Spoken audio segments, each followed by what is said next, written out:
In an attempt to create a new health drink, a corporation dooms all of humanity to destruction. In Indonesia, a family throws a party.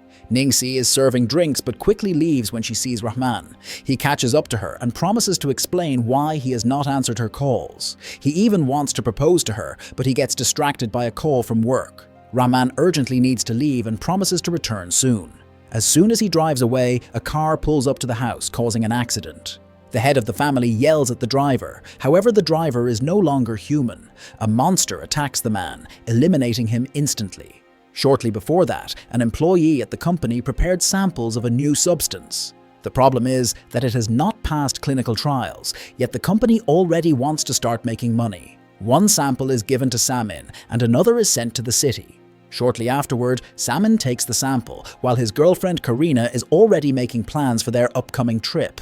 The Kin family soon arrives at their house. The two families clearly have cold relations. Their son hangs out with Uncle Bombong, who loves playing video games. He also owns a couple of toy rifles.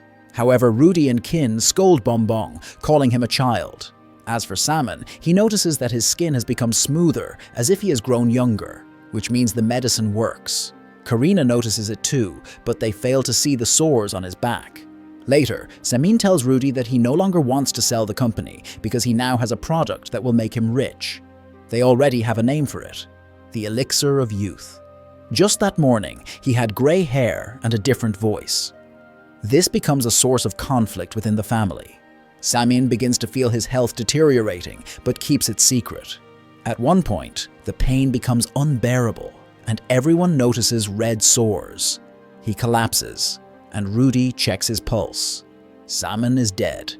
Before they can call an ambulance, Samin comes back to life, but now as a zombie, attacking everyone he sees. When he reaches Bombong, the girls manage to hold Samin back, and Bombong accidentally eliminates him. While no one yet understands what has just happened, Aris tries to run away. Rudy catches him and asks him to call the police and report everything as an accident. Aris hides the fact that he is also feeling sick.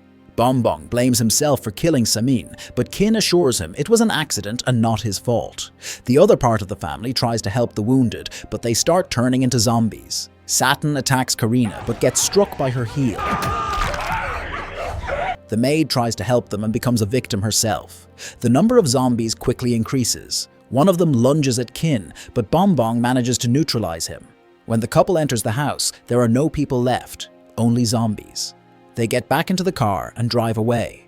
Aris wants to reach the police, but the disease overtakes his body. His car is the one that crashes into the party. In reality, nearly everyone at the party has already turned into monsters. Karina and the other survivors find the car, but it is locked, and a zombie is approaching. The group hides behind the car, and the zombie cannot find them. Just as he is about to leave, a phone rings. They have to fight back, using whatever objects they can find.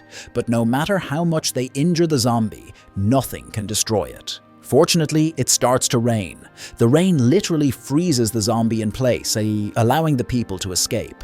Now Rudy can finally answer the call. On the other end is Kin, who asks him to go home. They still do not know that zombies have spread throughout the entire neighborhood. And when they arrive at the party, the zombies grab the maid and eliminate her. At the sound of the scream, most of the zombies came running. Meanwhile, the family managed to rush into the house and hide. A little later, Bombong and Kin drove up to the house and saw what was happening. Rudy called Kin and explained that they were trapped inside. Then Kin pressed the car horn and the zombies ran toward them. Although the plan seemed to work, when they drove out onto a busy street, the zombies spotted new targets, which made the infection spread even faster. The family members left the house and tried to use Aris's car. However, it could no longer move. The housekeeper had turned into a zombie and rushed after them. Karina and Ryan hid inside the house while Rudy tried to protect them. Sounds of struggle echoed, and soon Rudy burst into the house and locked the door. Although he could barely stand, he assured Karina that he was fine. While Karina searched for bandages or cloths, Rudy noticed a bite on his body, but he told Ryan to take care of his mother. When Karina returned, Rudy had already turned. A fight broke out. Ryan helped Karina, who smashed a vase over Rudy's head, and they locked themselves in the next room. Rudy broke through the door and impaled himself on a metal rod. The pair returned to the living room, where Ningsi, another survivor, entered. At the same time, another couple was driving through the city, discussing what to do next. They were so absorbed in their conversation that they lost control and flipped the car over. A minibus driver stopped to help them, but saw zombies running toward the vehicle, attacking the passengers. Since he did not realize they were monsters, he ran toward them and was killed as well. A little later, the couple reached the police station. Naturally, the officers did not believe in the existence of zombies, but decided to check the situation anyway, leaving only one officer, Rahman, at the station. The police quickly located the minibus. The zombies saw them and charged forward. The officer used tear gas, which had no effect on the undead. Almost all of the officers were eliminated. Their captain pulled out his gun, but in his panic, he could not aim for the head. Ningxi managed to call Rahman.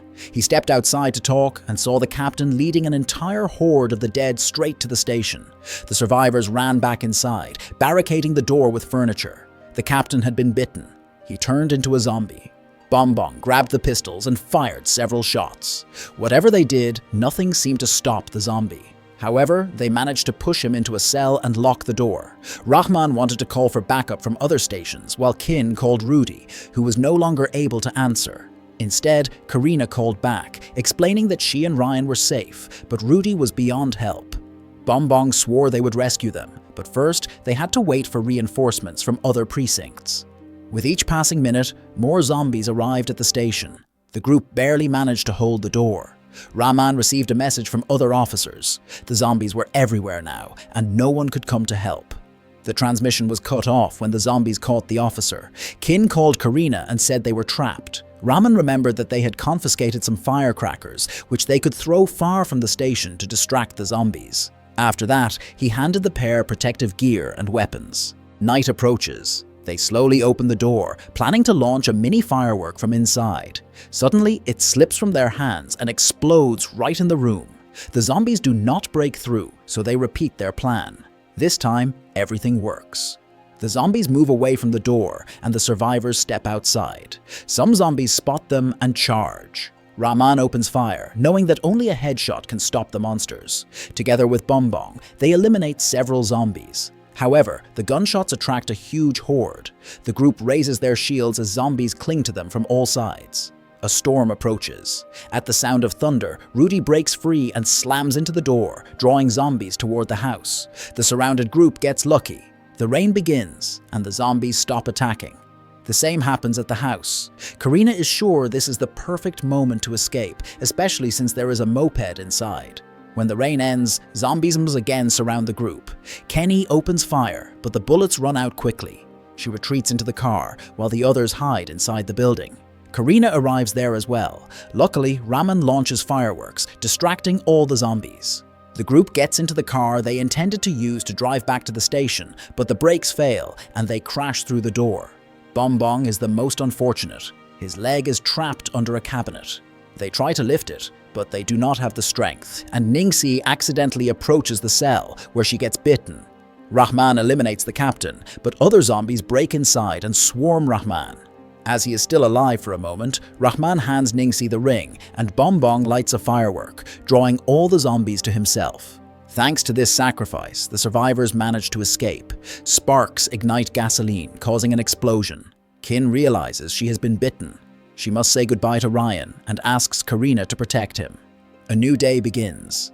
Karina reaches the big city, not noticing the zombie running behind her. Meanwhile, another person, the one who received the remaining sample, drinks the elixir. The film ends here.